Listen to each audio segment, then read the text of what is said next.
It is March 18th, 2015, and it's a little later tonight. I turned on the heaters in my house because it's actually been warming up around here. But tonight it got a little bit cold, and there's no moon, so it's very dark too. And I decided to put a hat on because, probably saves a little bit of money, I guess, and warms you up faster to wear a hat. But anyway,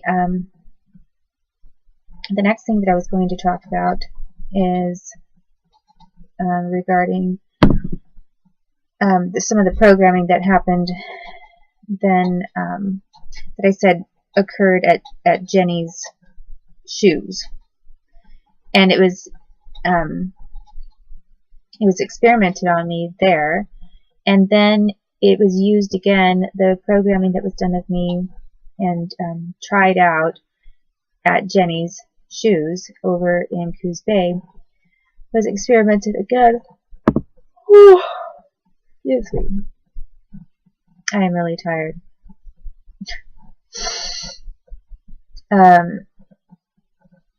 It was experimented again on me when I was going to this club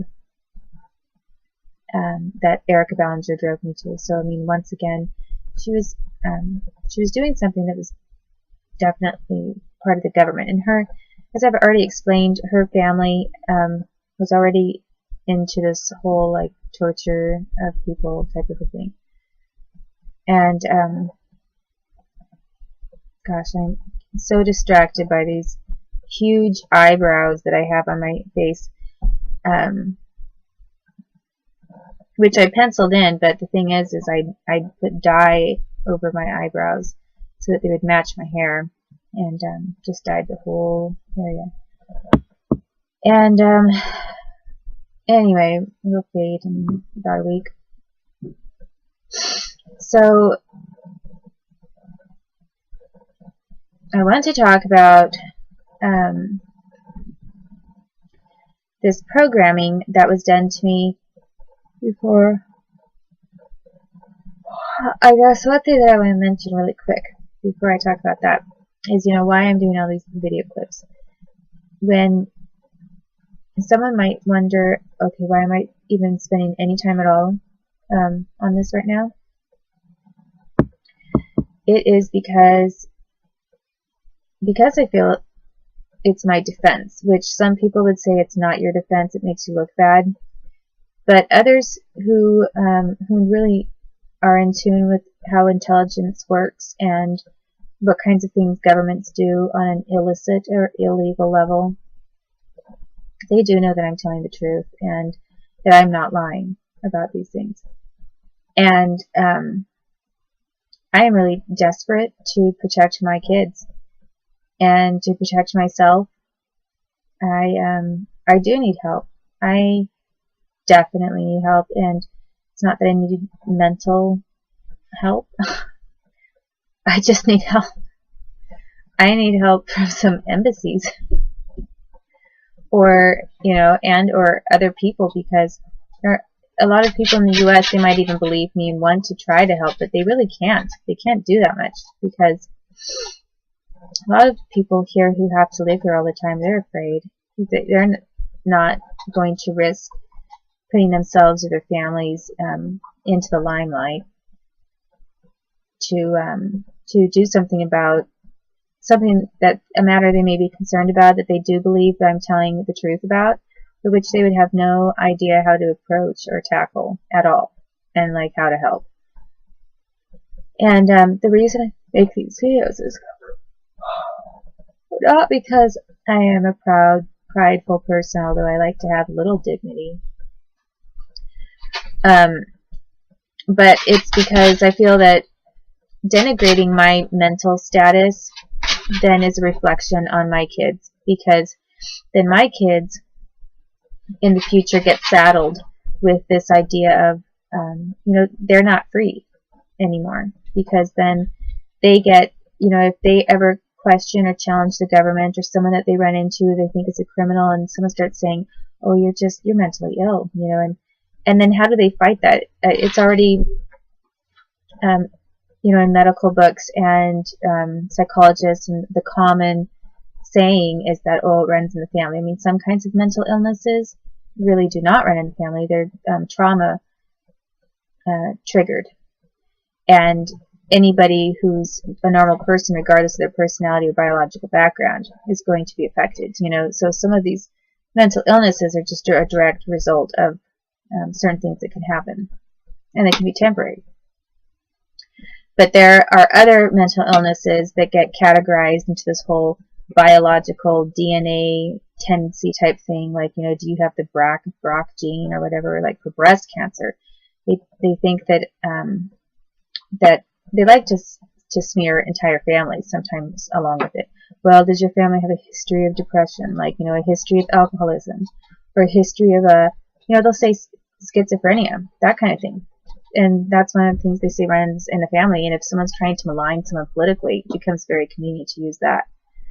So I do not want to saddle my kids with the state trying to prove a false case and claim that I'm mentally ill when I'm not, and then have my kids have to deal with that and be burdened by that, with people saying, well, you might have a mental illness because your mom did.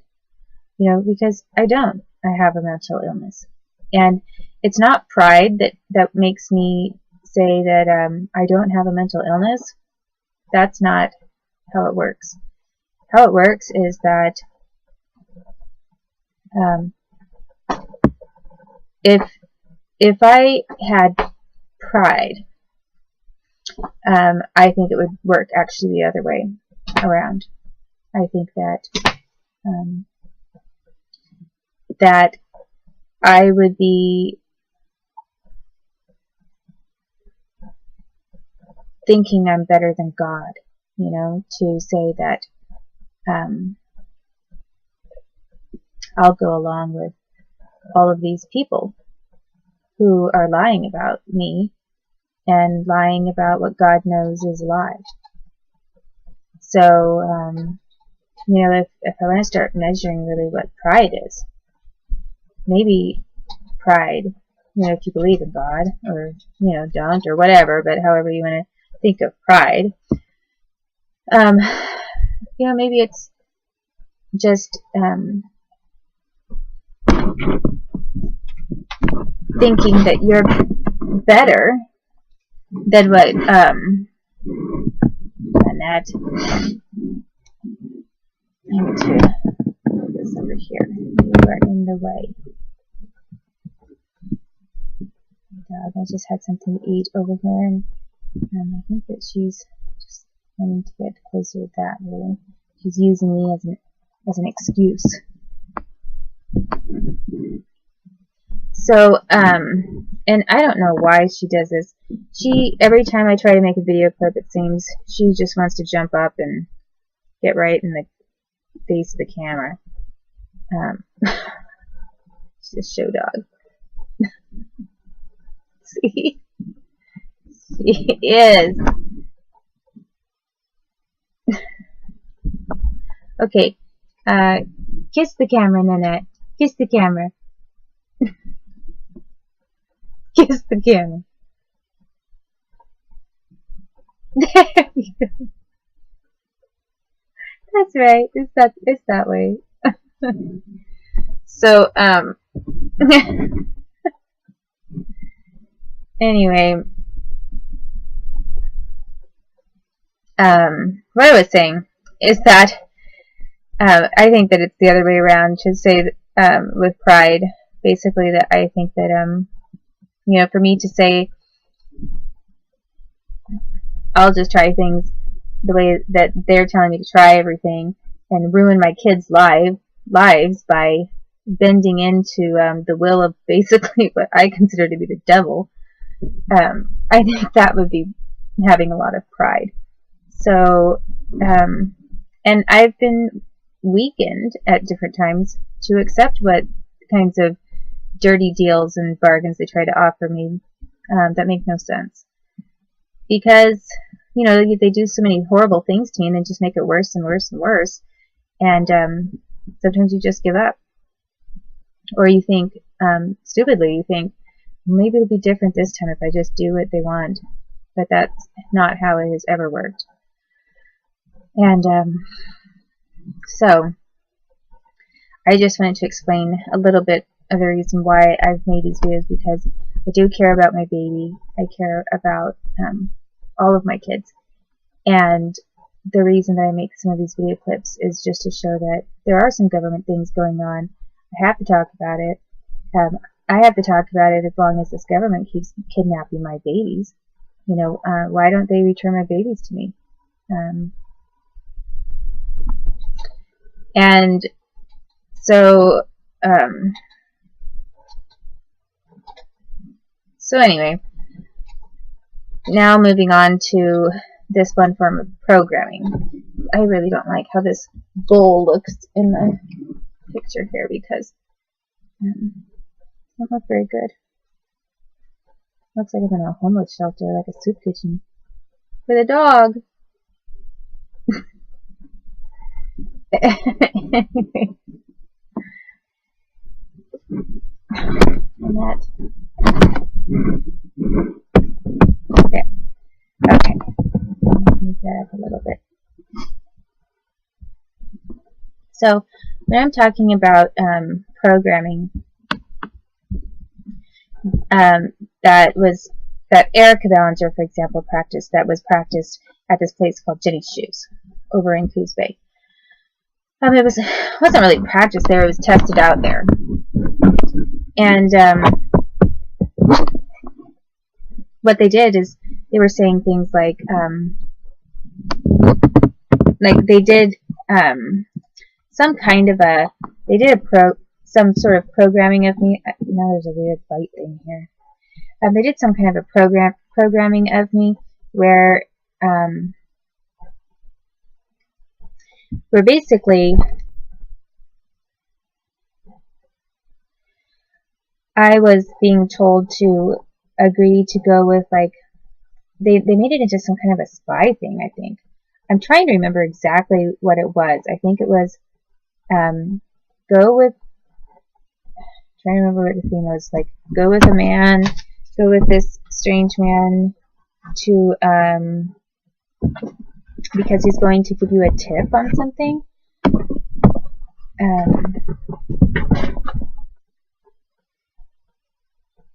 can't remember what it was exactly.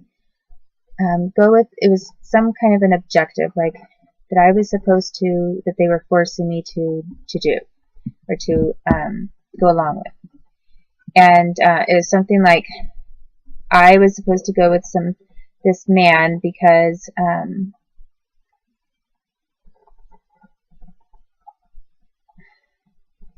now I'm getting nervous.